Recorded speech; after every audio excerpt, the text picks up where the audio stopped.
You clicked on this video because your relationship isn't working, right? And what are your relationship issues? At least one of these three reasons in this video will help you determine whether you're going to stay in the relationship or if you're going to get out of it. It's a make it or break it situation. And whether or not you decide to stay in it or not, this is going to be one step towards being your beautiful and authentic self. Having a healthy relationship is one of the toughest things that I have ever done or tried to do. I am divorced twice and I've been single for 11 years. I dated a few times and I haven't really pursued dating anymore. The last time I dated someone, it was a narcissist, and that has taken me a while to recover. But in talking with my friends, and I've been able to sit back and observe and also reflect on my own relationship, I've come up with three things that I think need to happen in a relationship for it to make it successful. My name is Rhonda, and I'm a women's illumination coach, and I'm trying to help people brighten up their lives. And the three things I'm going to be talking about is accountability and spending time alone with each other and not spending time with each other and socializing with friends outside of their relationship. The first one is accountability. And this is a really, really, really important one because if we don't take responsibility for ourselves and we're constantly blaming other people for things that happen in our life, then we're going to be caught up in this codependent like environment where we feel helpless and we don't feel like there's anything that we can do about our happiness. And what accountability means to me is exactly that, not blaming. Of course, there are situations, like I said, if you're in a relationship with someone who is narcissistic or has narcissistic characteristics, there's some variables that have to shift around there, but it's still the same concept. Let's say that you're in a relationship, and whether you're married or you're dating, and the other person has cheated on you. They've been in a relationship, whether it be intimate or sexual. Say that the other person has cheated on you and blah. Whether you're married or in a dating relationship, this happens a lot. It's pretty common, unfortunately, that people will cheat on each other. And there's some accountability there, and you don't have control over the other person. Let's say that you're the one that wasn't cheating, and you're in a situation where you don't know what to do. Well, how you can be accountable for that is how you set your boundaries and how you're going to take care of that situation to make sure that you feel good about yourself and that you're not put into a victim mode. I'm not saying that there are hurt feelings and tears surrounding a situation like that, but it's still, you have to be accountable for it. I'm not saying that you push the other person away and so they cheated on you. That's not what I'm saying. I'm saying that you need, at that point in time, you can talk to the person. You can decide whether you want to stay with them or not. You have a lot of decisions to make, but those are your decisions to make, and that's your accountability. If you let the other person take control and call all the shots, then the outcome is not going to be in your favor. And being accountable is definitely going to help you in the long run. Another thing about being accountable is I know in a lot of relationships, say someone will bring up a problem that they have, say that, I don't like your haircut. It's too short. Just pulling a reason out.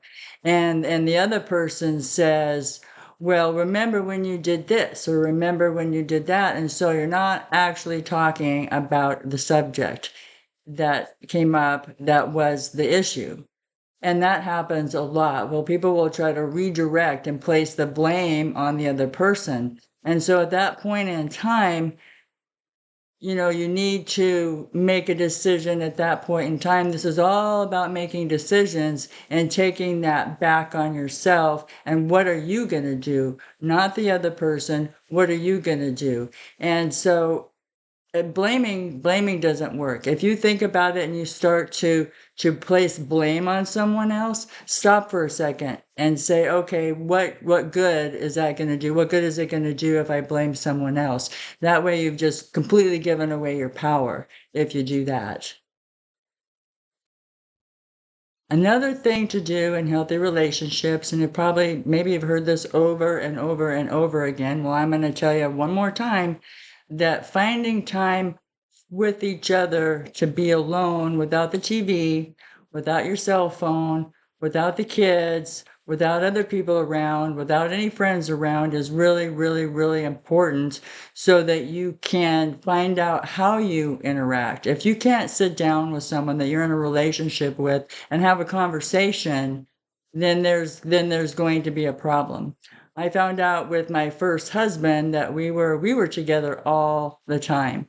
And we were also around our friends all the time, and that's really not an exaggeration.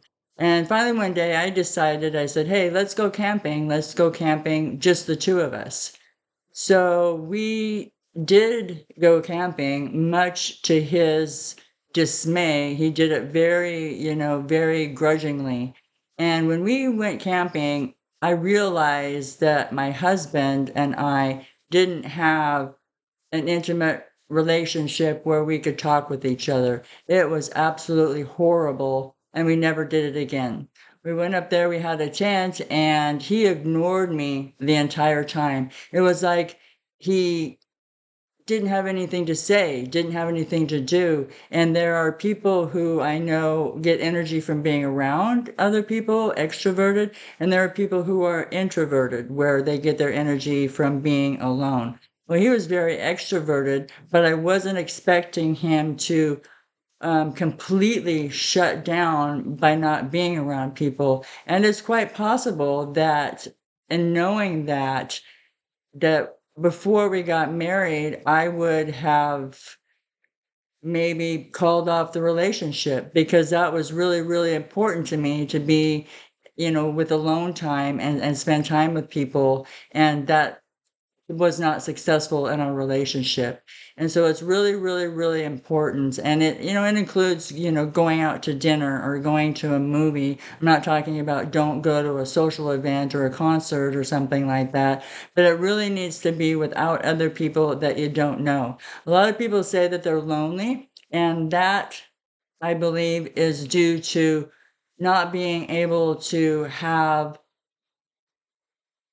confidence in their relationship and a relationship they can trust. A lot of people are in relationships and they say, I'm lonelier in my relationship than I ever was, being with somebody before.